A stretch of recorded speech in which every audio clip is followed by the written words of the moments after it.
But notice again the double standards. You white Christians, you've done this kind of crime, but totally ignorant of 1400 years of Islamic slave trade. This kind of Christophobia should be scandalous to you, and it isn't, because your pastors have made you weak. That we carve out independent Christian states in the Middle East where Christians will be safe, that we declare war on Boko Haram like we did against ISIS, and we bomb the crap out of those Islamists.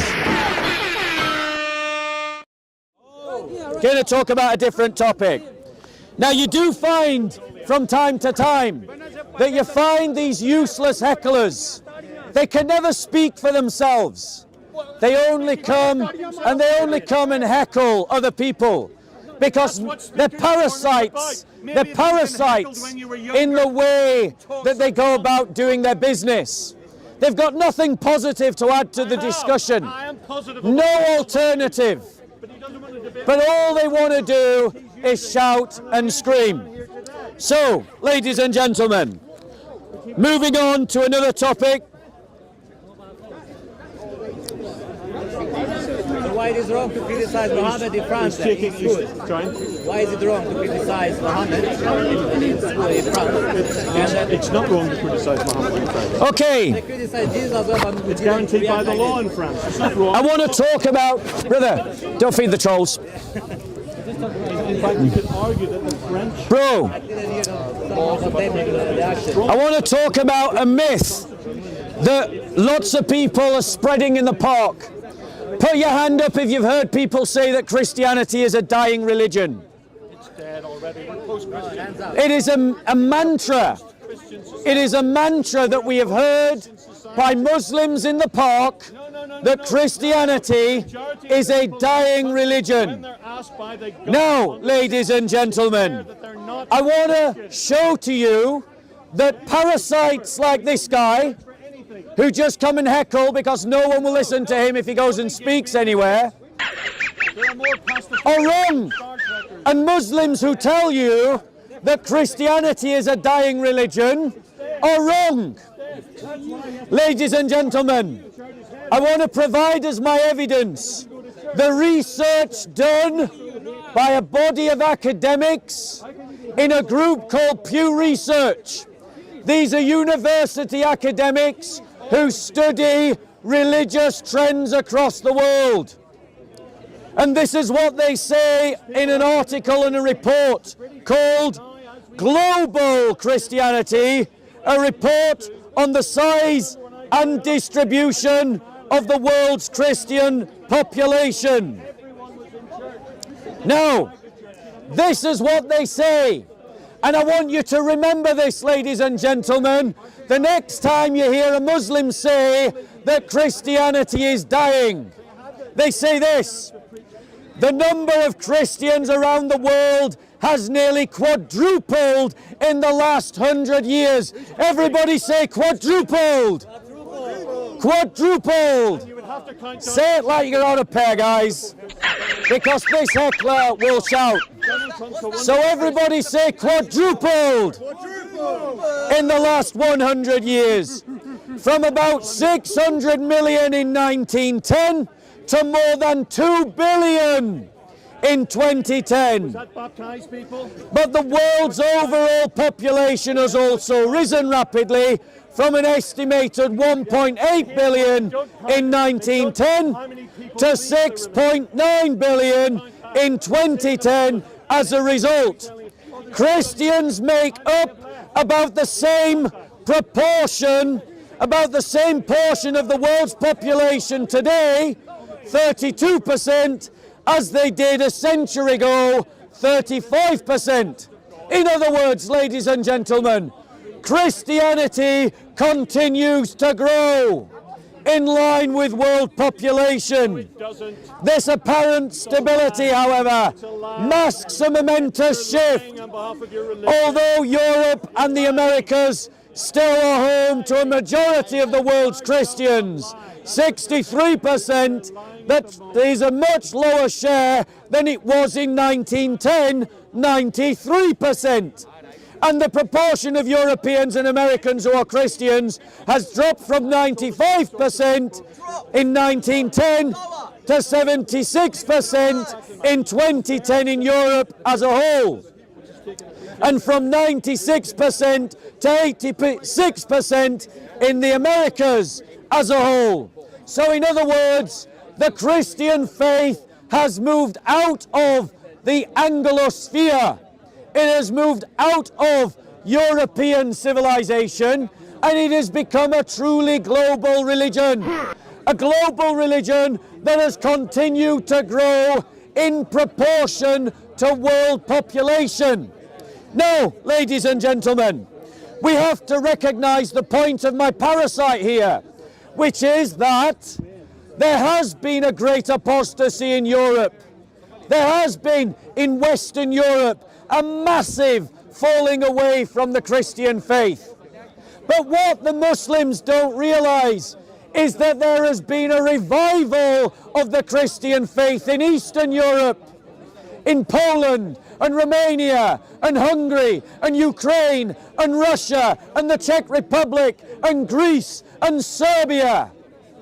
The Christian faith continues to grow. And what is the main driving force of the growth of any religion? It's birth rate.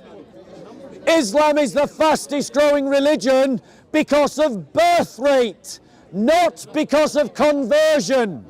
The fastest growing religion by conversion, according to Pew Research, which acknowledges that Islam is the fastest growing religion by birth rate, the fastest growing religion by conversion is Christianity. The Christian faith is the fastest growing religion by conversion.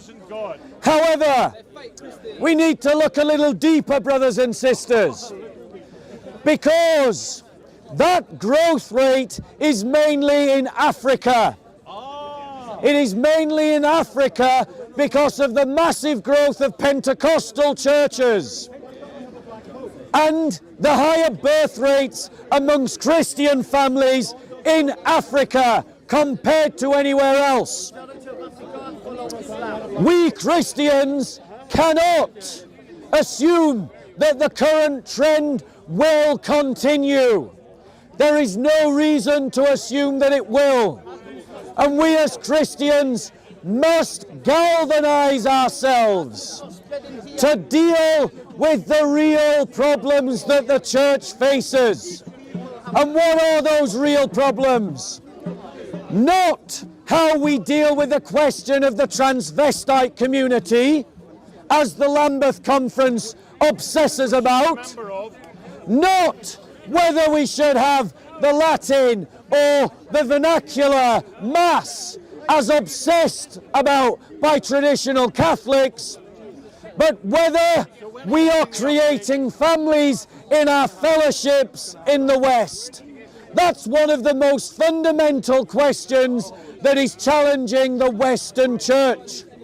Secondly, the fact that we Christians are spending too much time, too much energy, and too much resources fighting one another rather than evangelizing the West, its culture and its people.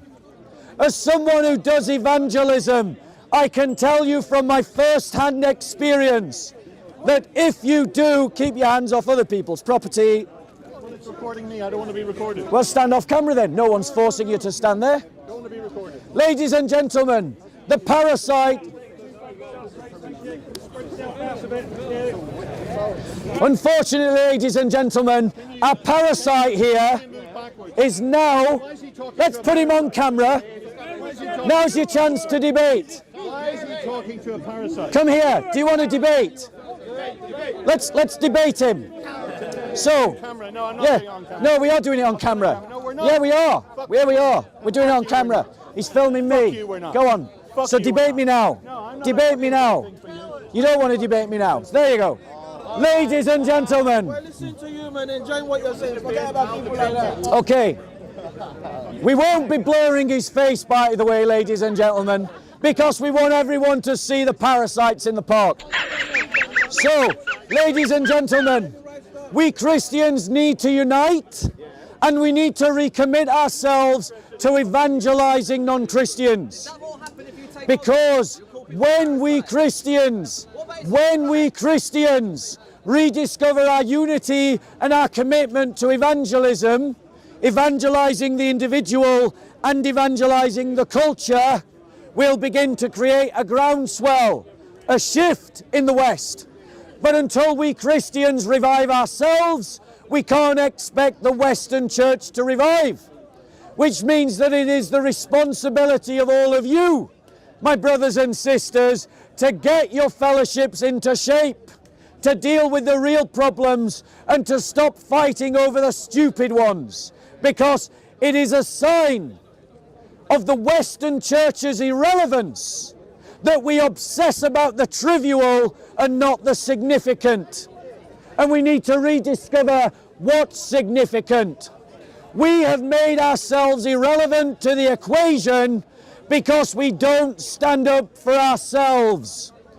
And the first job of the church is to secure its own rights and its own abilities to practice its religion. Because when we can process down the Muslim community with the cross held high, we have won our liberty. But right now, you have the veto of the mob in the West, which we have seen numerous times in Speaker's Corner, where the mob has silenced the debate on numerous occasions. So, Christians, the liberal culture has created a vacuum, and there are many groups trying to fill that vacuum. And right now, because of the incompetence of our bishops and the incompetence of our pastors, we Christians are not trying to fill the vacuum created by liberalism. But the ethno-nationalists are, the environmentalists are, the communists are, the Islamists are. We must become contenders for the culture. Christians, find your balls and don't believe the lie told by the Muslims in the park that Christianity is a dying religion. There are places in the world where our faith is dying. England is one of them. That is true. The Middle East is another, because of Islamist aggression and persecution. And the answer is the same in both cases, that we Christians learn to stand up for ourselves again, and we learn to stand up for our brothers and sisters again. When we are willing to ensure that the Christians of the Middle East have their own independent country, their own independent state carved out of the Middle East, then we will have secured a future for the Christians of the Middle East. When we as Christians see that the fight of the brothers and sisters in Nigeria is the same as the fight of the brothers and sisters in Syria, and the same as the one fought in Kosovo, and the same as the one fought in Pakistan, and the same as the one fought in India, then we Christians will have become a contender on the global stage. But our leaders are visionless, and we are happy to accept visionless leaders. We are happy to pay for useless pastors. We are happy to attend churches that are not up to much and not doing much at all. Change yourselves, Christians. Change the church, and then you change the world. Perfect. Any questions? You had a... Go on. An independent Christian state in the Middle East. Yes. Which country do you want to take that from? So the question is... How many people are you going to kill to do it? Okay. We know you're a Muslim. So, ladies and gentlemen, the question is, where should Christians have an independent state in the Middle East? It should be carved out of Syria. Christians in the Middle East, The Syrian state is a failed state. Iraq is also a failed state. Let those states partition. Let the Sunnis have their bit. Let the Shia have their bit. Let the Kurds have their bit. Yes, I support Kurdish independence. And let the Christians, the Assyrian Christians, the Armenian Christians, and the Greek Christians of the Middle East have their bit. Redraw the maps so that those communities who can't live together can live in peace apart. And those Christians in the Middle East will have a future. Another place where it could happen is to cut a section out of Egypt, because Egypt has one of the highest populations of Christians who are regularly persecuted by the Muslim majority. It doesn't deserve to survive if it persecutes Christians. Any state that persecutes the church should be toppled. Next question. You have a terrible idea, Bob. You're going to create another Israel-Palestine situation by redrawing the map. So the question is, it's more of a statement. It's a terrible idea because we'll create another Israel-Palestine situation. The brother is absolutely right. That is exactly what we will do.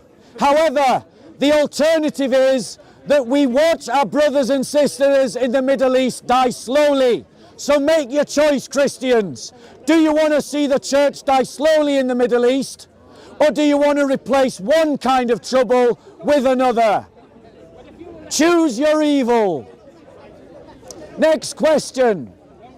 How many people are you planning to kill to implement your idea? By someone else. No one else wants to question you. Then I'll move on to my next topic. Why? Don't have an answer.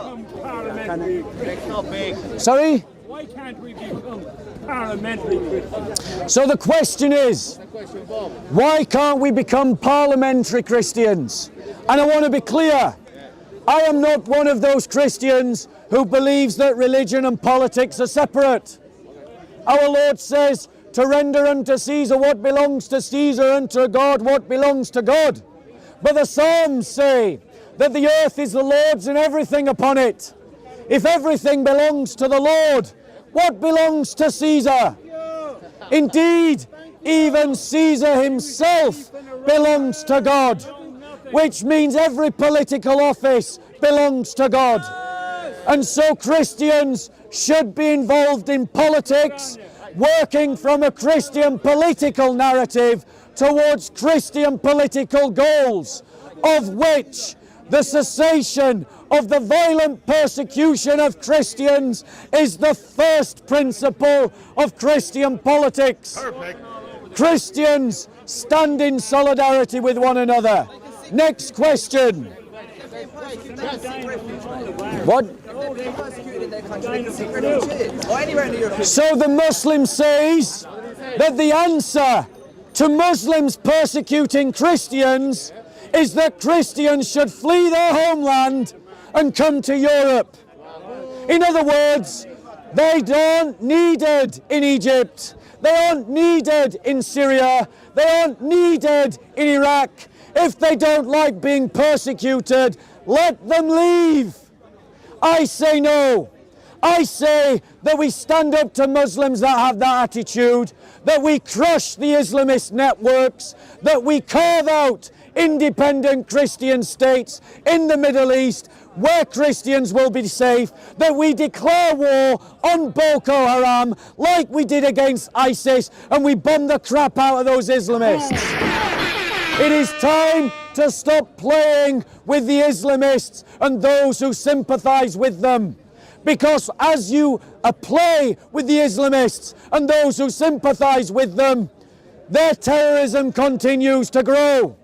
This very year, we saw Muslim mobs in a city in France parading with high-powered assault rifles in the streets. That happened in Western Europe this year because the French government is weak, because the British government is weak. all of us must face regularly the possibility that a terrorist may decide to pick up a knife or a gun and kill us in the street. How many more people must die before we get serious with the Islamists? How many more people must die before attitudes displayed by this Muslim become scandalous? If I said, if the Muslims don't like it here, let them leave, to a man, they would call me an Islamophobe. But he stood here and said, if the Christians don't like being persecuted in the Middle East, let them leave. And you were not outraged. You were not outraged. And why were you not outraged? Because you are weak. Because you have been turned into wimps by the liberals. A middle-class church does not have the answer to the struggle that we face. Because a middle-class church is conflict averse. This kind of Christophobia should be scandalous to you, and it isn't. And it isn't, because your pastors have made you weak. Discover a muscular Christianity. There's vote! There's vote! There's vote! There's vote! There's vote! If you're anything, you won't be in this fast. If you're anything, you won't be here. Question. When the Muslims facing our defense, they say, but Jesus said you should love me. That Jesus actually said you should turn in your cheeks, and you've been doing it for the last 1400 years. So, brother, To be honest with you, my cheeks are hurting, and I can't take it. let me reply. How long shall we turn the cheeks? You came How long here. shall You we came here. keep loving? Let me reply. Because, You're talking about this. Long live freedom. brother, I wanna say to you, You can believe what you like. I brother, don't care. well, why are you studying? I don't Brother, brother, keep it yourself. brother, well, why are you studying? Keep it to yourself, but he comes to Speaker's Corner. He's coming to a place to hear what people believe, but then he's telling them to keep it to themselves. I'll let you decide whether we're facing a real intellect. But let me answer the brother's question. Comedy show is Let me, in Camden. brother, Comedy show in Camden. brother. By the way, it's your time. Okay, guys, if you want to listen to him, stay here. If you want to listen to my answer, we're going to move over there. Mind yourself, mind yourself. Sorry.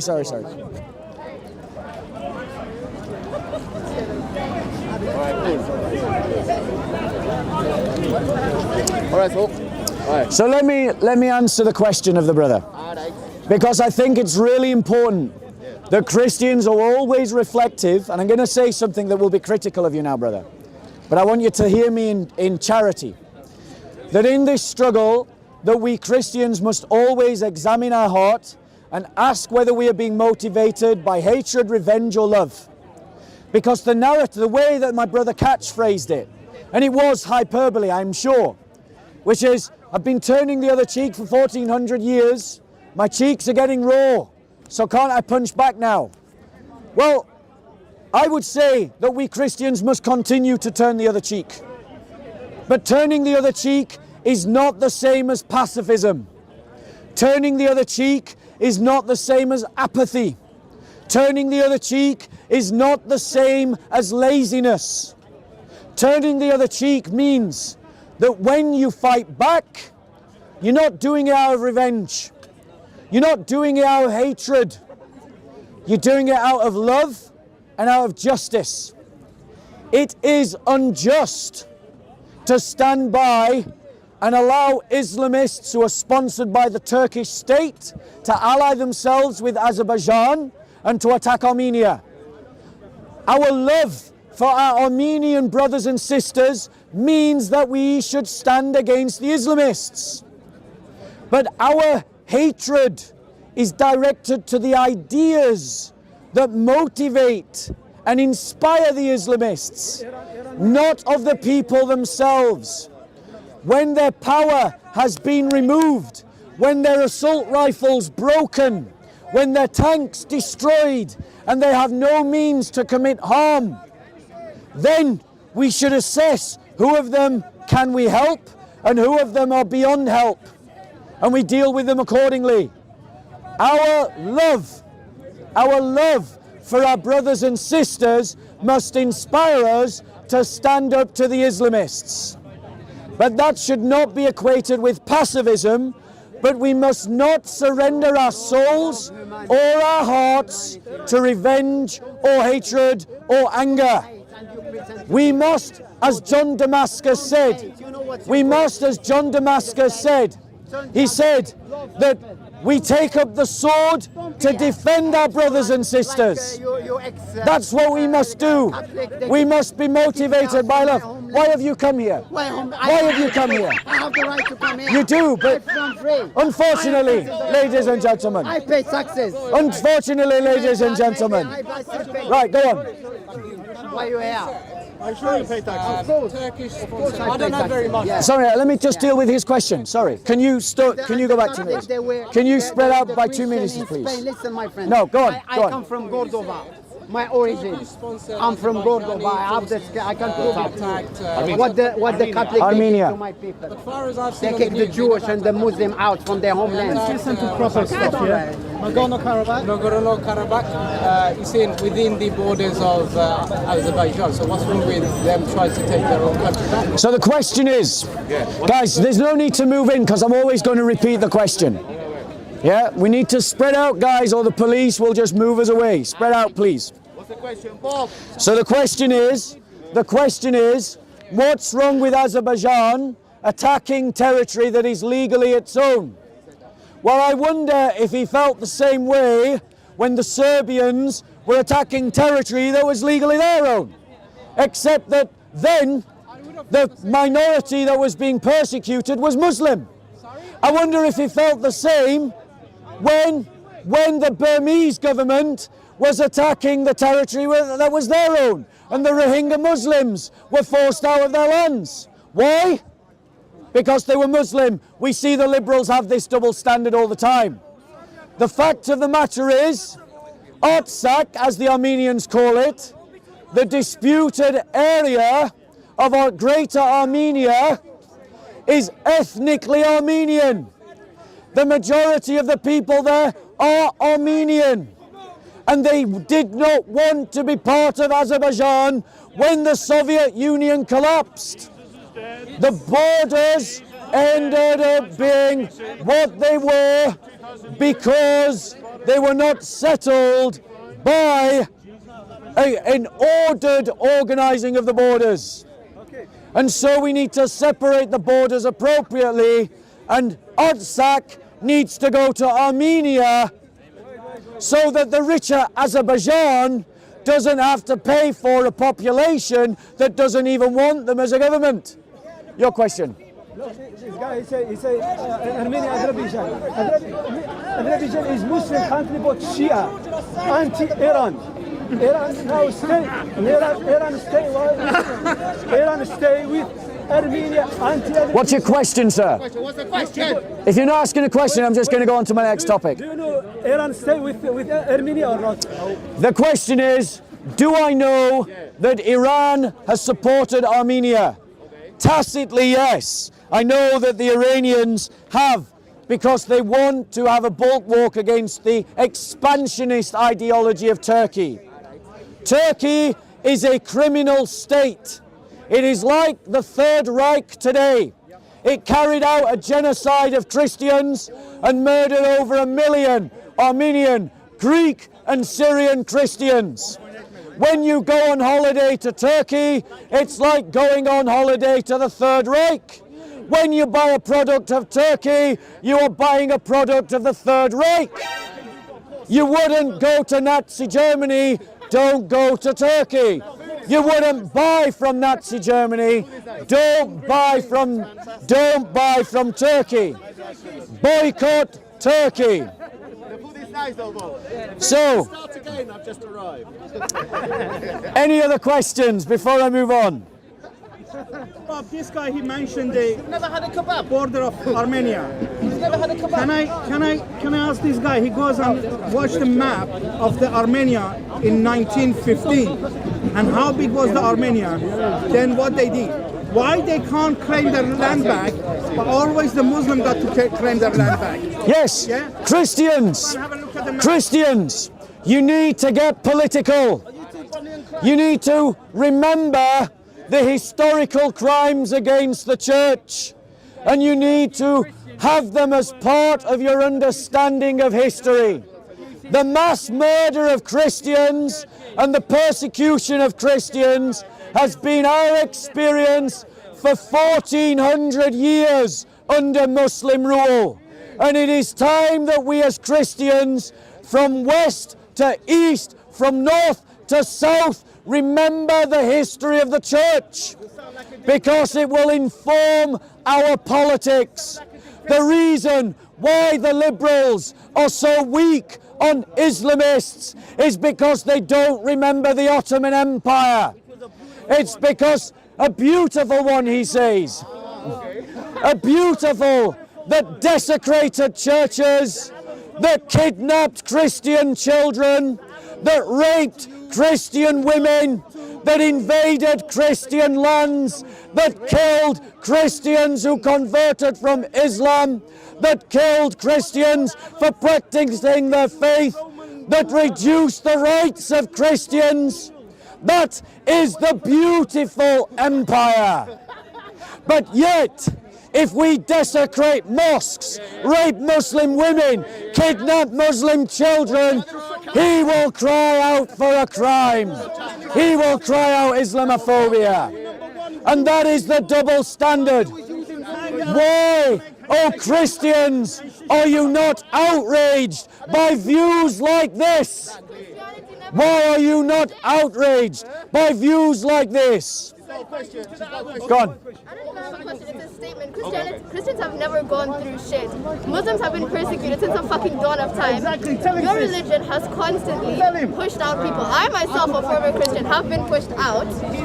Your religion, nothing ever happened. Are you asking a question, miss? I'm not asking a question, I'm simply saying something that you're speaking. Okay, so allow me to reply. So, ladies and gentlemen, the sister makes a statement that Christians have never had any trouble, and that Muslims have had trouble for centuries. Now this, ladies and gentlemen, is an indictment of the Western education system.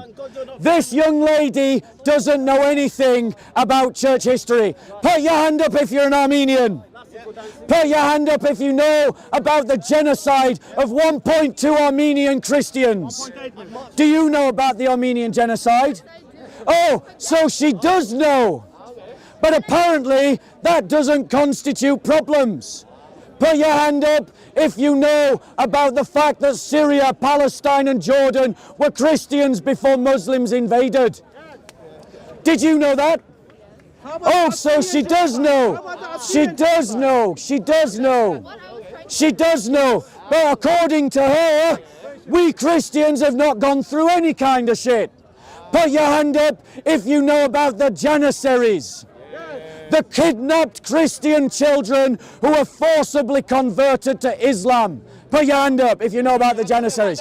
Did you know about the Janissaries? No, she didn't know. So this kind of BLM, liberal progressive rhetoric that says that we Christians have gone through no trouble is the utter crap, the utter rubbish that we Christians need to be correcting in the public sphere. Because this lady has just spewed out a lie for political reasons. She knew about what Christians went through, but she said Christians have gone through no trouble at all.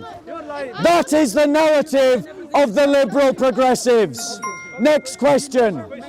Killing of Muslims in Bosnia, Kosovo, in Macedonia, is 500,000 Muslims died in this country because of the Serbians. Yes. So the question, the statement is, I haven't mentioned the massacres of Bosnian Muslims. But notice again, the double standards. You white Christians, you've done this kind of crime, but totally ignorant of 1400 years of Islamic slave trade, totally ignorant of genocides carried out by Muslim empires, totally ignorant of invasions of lands that were not their own by Muslims empires. Ladies and gentlemen, one second, wait your horses. 1 second. Christians, we need to be correcting these kinds of narratives, because if we don't tell our history, other people will tell our history for us. And that is what they are doing. You came to my land, and we, the continent, Europe. Yeah, Go and debate him. Go and debate him. Right? You came from Saudi Arabia. So, question. Do you know 460 years. Georgia is Christian country. Right? Turkey supports Georgia. Do you know this one? So the question is, do I know that Turkey is supporter of Georgia? Yes, I do actually. No. And I also know why. It's because Turkey and Russia are regional opposites. They are regional adversaries. And they are playing a game of chess between one another, and the Caucasus is the chessboard. The Armenian, Azerbaijani and Georgian states are the chessboard upon which Turkey and Russia are playing geopolitics. Christians, that is the problem with nationalism. When Orthodox Russia is willing to sell Orthodox Armenia under the bus, Orthodox Georgia under the bus, it is because they are working to a nationalist politic rather than a Christian politic. And that is why Christians need to rediscover a Christian politic, so that Russian Orthodox, Armenian and Georgian stand together against an Islamist government in Ankara that is hell-bent on re-establishing an Ottoman Empire that invaded Christian lands, enslaved Christian children, forcibly converted Christian people, raped Christian women, desecrated Christian churches, and you were not taught any of that at school. No, next question from someone else. From someone else. No one. Just me. No, any other questions, or I'm going to move on to my next topic. I'm asking you about Iran. Do you know Iran supports Armenia? He said yes. Do you know Turkey supports Georgia? He said yes. Why you push Islamists inside? Because so, about what? Ladies and gentlemen, About what? I'm going to address his point, just because I don't want to be rude to the uncle, but then I'm going to move on to my next topic. Ladies and gentlemen, why did I mention Islamists in regards to Turkey? This is why. Because Turkey has paid and transported Islamists who fought in Syria with Al-Qaeda against the Syrian Arab government and transported them to Azerbaijan to fight with the Azerbaijanis against the Armenian Christians. That's why I mentioned it. Erdogan is known as an Islamist inside Turkey. They know he's an Islamist. There are many Turks who are secular and believe in the project of Ataturk who are against Erdogan because they know he is an Islamist. He's a man that is being aggressive towards Greece, sending troops to Libya, interfering in Algeria, sending troops to Azerbaijan. He is a man who is wanting to establish an Islamic empire, and Turkey as the source of that Islamic empire. And the European Union is demonstrating that it is completely pointless, useless, and irrelevant because the EU can't stand up to Greece. So, next topic.